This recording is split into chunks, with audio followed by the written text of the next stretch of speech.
सुगंधा और उसकी सास कांता के बीच एक अजीब सी जंग रहती थी। ये जंग थी किचन में कौन ज्यादा अच्छा काम करेगा और घर के सदस्यों के दिल जीतेगा। और उनकी इस जंग में हमेशा कुर्बान होते थे उनके दोनों पति। कैसे? आइए देखते हैं इस किचन पॉलिटिक्स की कहानी में।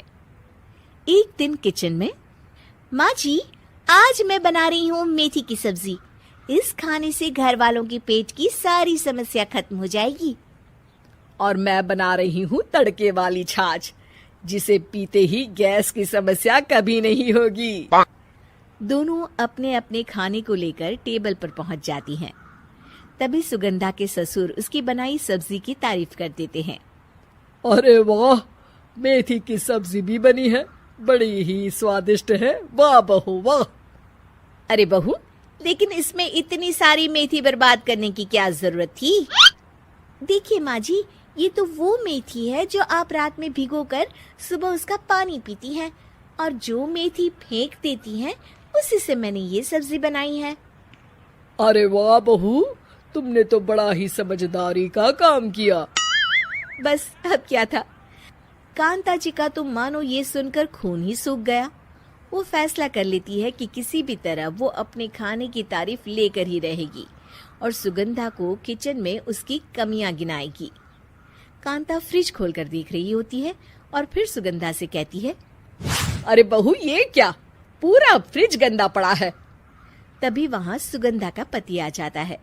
वो सुगंधा को डांट कर कहता है, सुगंधा, तुम्हें कितनी बार कह रखा है कि वायरस फैल रहा है, साफ सफाई का पूरा ख्याल रखना है, लेकिन तुम किचन में इतनी गंदगी रखोगी तो कैसे चलेगा। सुगंधा सास की तरफ देखती है जहाँ वो मुस्कुरा रही होती है। सुगंधा समझ जाती है कि सास ने उससे बदला लेने के लिए ये सब किया है। दोनों रात के खाने की तैयारी में लग जाती हैं। दोनों ना एक दूसरे की तरफ देखती हैं और ना ही एक दूसरे से बातें करती हैं। रात को खाने की टेबल पर एक एक कर दोनों कई तरह के अलग अलग व्यंजन टेबल पर लगा देती हैं और अपने अपने पति के पास जाकर खड़ी हो जाती हैं। अरे खाइए जी खाइए, मैंने बड़ी मेहनत से बनाया है। प्लेट में वो खाना डालती हैं।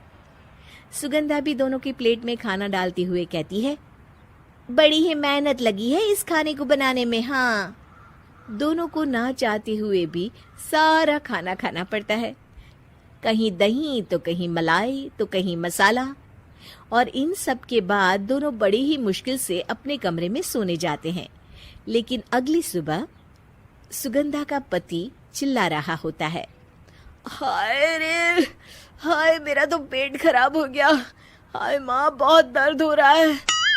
तो वहीं कांता के कमरे से भी कुछ ऐसी ही आवाज आने लगती है। हे भगवान, इस सास बहू की लड़ाई हमारी जान लेकर रहेगी। जाओ कोई डॉक्टर को बुला कर लाओ। डॉक्टर आते हैं। दोनों को देखकर कांता और सुगंधा से कहती हैं, देखिए, आप दोनों इन्हें खाने में हल्का ही दीजिएगा। हो सके तो रात का खाना जल्दी खाया करे और वॉक किया करे। इतना कहकर डॉक्टर वहां से चले जाते हैं। जिसके बाद एक बार फिर से दोनों बहुएं किचन में जाती हैं और खाना बनाने में लग जाती हैं। रात में खाने के टेबल पर दोनों एक बार फिर से खाना लगाने लगती है। पापा जी, मैंने ये पतली मूंग की दाल की खिचड़ी के साथ ये पापड़ और पुदीने की चटनी भी बनाई है। अरे बहू, अभी अभी बेचारे पेट की बीमारी से गुजरे हैं, इतना भारी खाना तो डॉक्टर ने भी मना किया है ना। देखिए, मैंने आप दोनों के लिए सूप बनाया है। और दोनों उन लोगों की प्लेट में खाना डालने लगती हैं। तभी दोनों एक साथ बोल पड़ते हैं, बस करो, हमें माफ करो, हमें नहीं खाना इस घर में ना खिचड़ी और ना ही सूप। हम इंसान हैं, एक वक्त में एक ही खाना खा सकते हैं। बस करो, हमें माफ करो, हमें नहीं खाना इस घर में ना खिचड़ी और ना ही सूप। हम इंसान हैं, एक वक्त में एक ही खाना खा सकते हैं। इतना कहकर वो दोनों वहां से चले जाते हैं। कहानी का अंत।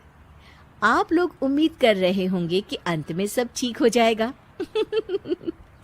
नहीं जनाब, अगर सास बहू के बीच सब ठीक हो जाए तो आप ये सीरीज देखे ही क्यों? तो मजा लीजिए इस चैनल में सास बहू से जुड़ी कहानियों का, क्योंकि ये ऐसा रिश्ता है जिसकी मिठास उसकी खटास में हमेशा ज्यादा ही रहती है।